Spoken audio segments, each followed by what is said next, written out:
Hey everyone, it's Gamefruit Pulp and welcome back to another Minecraft Building Toronto video. Today we're going to be taking a look at the latest building to be completed in our world, the St. Regis Hotel.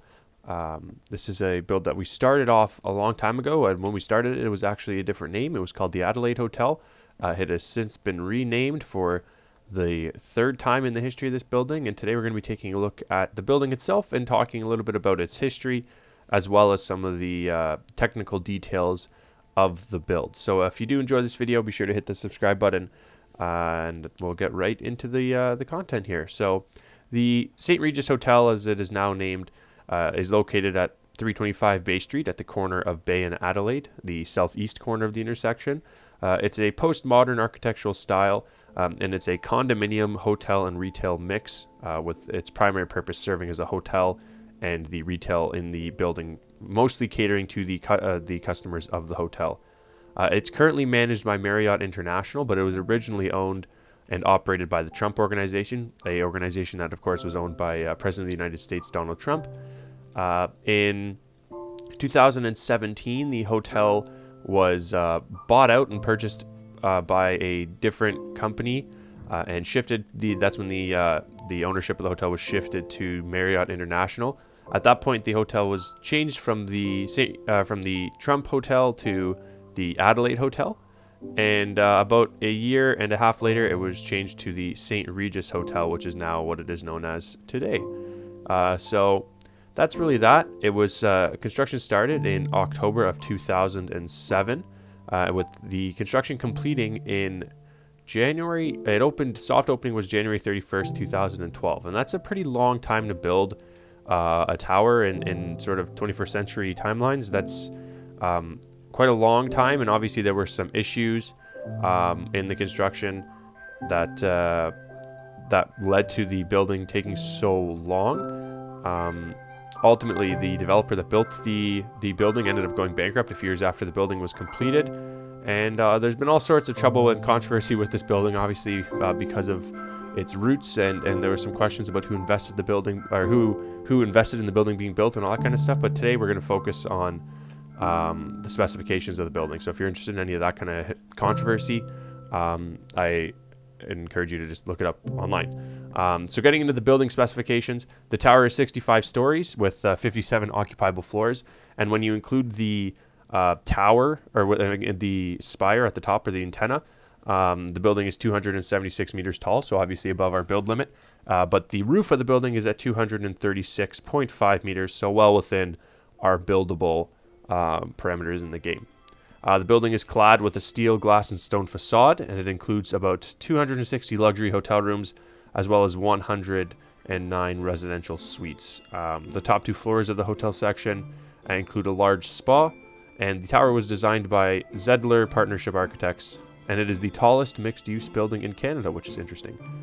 The bottom 32 floors the bottom 31 floors are the hotel, and the top floors 32 to 57 are the condominium suites. So if you're staying in the hotel, you're not getting the best quality view. Those are reserved for the people who live in there full time.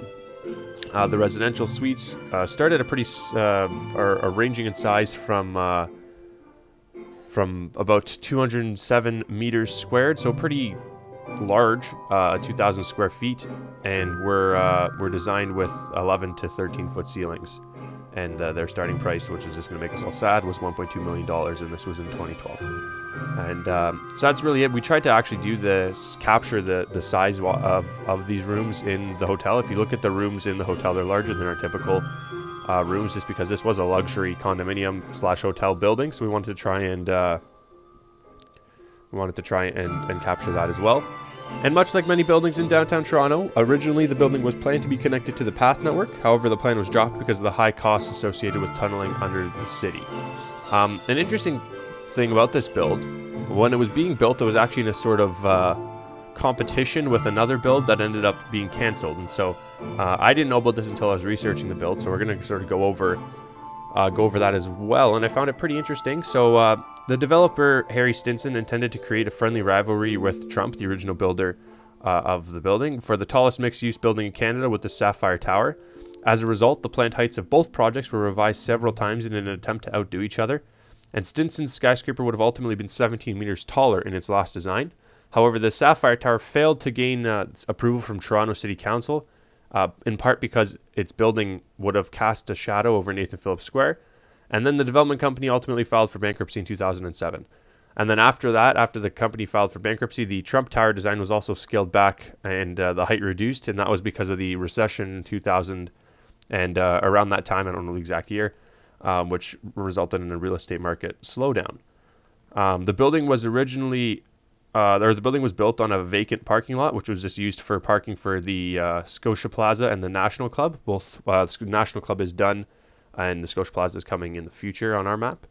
And that is pretty much it for that kind of concept. The groundbreaking, like I said, was in 2007, and it was planned to be completed in late 2011, but the building ended up taking a lot longer than that, obviously. And that's pretty much it for the technical portion of the build. And so taking a look at the building itself, obviously you can see we had all these sort of details captured. We have our residential suites and hotel suites, which look similar. We have the nice lobby and the parking garage, obviously, and all that good stuff. And we also captured the sort of public art display light spire up the side of the building at the corner, very corner, which was something that was important. This was built, the base of the building was built by myself, and the remainder of the building was built by Ninja, did the exterior, and Ninja and Storm together did the interior, so thanks to them for doing that. And that is pretty much everything with this. It was a build that took a long time to get going, and once we got going, Storm and Ninja finished it up pretty quickly. So thanks again to them, because they really pushed to get this building done in 2019, and that was something I was really hoping to do. So that is pretty much everything on this video. Hope you enjoyed. There will be another Building Toronto episode up either Friday or next Monday, which will be our yearly tradition of reviewing the previous year's progress. So keep your eyes out for that. Aside from that, if you enjoyed the video, be sure to hit the subscribe button if you're a new viewer, and if you're a returning viewer, be sure to leave a like and share the channel with some of your friends so that we can continue to grow the community. Thanks to that Toronto Star article and sort of the attention that the project's gotten on Reddit, this last month of December has been a really, really good month for my channel, the best it's ever had, mainly because of this project. So I appreciate all the support on it over the past year, and I'm looking forward to continuing that support and growing it in the year to come. So thank you guys once again, and this will be my last video before the new year, so I wish you all the best in the new year, and see you then. Have a good one.